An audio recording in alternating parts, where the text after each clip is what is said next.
Hello, everyone. This is Don Cooper. I'm the CEO of Innovator Industrial Services, and I'm your host today on this API 653 new repair methods webinar.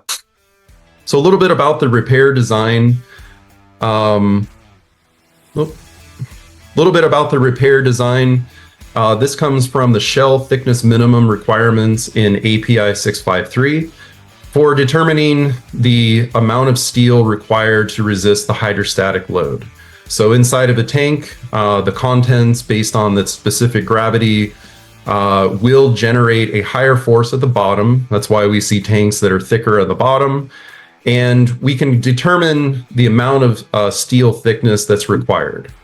When we look at that from a carbon fiber perspective, we can then calculate the amount of layers required. So this chart shows the same elevation with the tank height and the liquid height.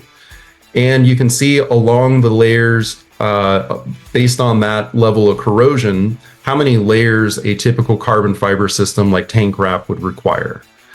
It's important to note that we do have to take properties from our tensile testing. We have to have at least 20 specimens so that we can get a good high confidence level in the design values. So that's taking your average strength in tensile testing, subtracting 3 standard deviations, and arriving at a design value with 99% confidence level.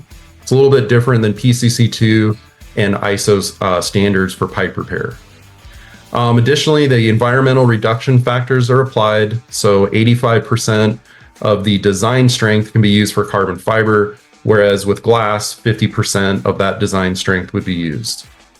It's important from a design standpoint as well to consider the amount of strain in the steel. API 650, the original construction for above ground storage tanks, doesn't allow the steel to be in a yielding state.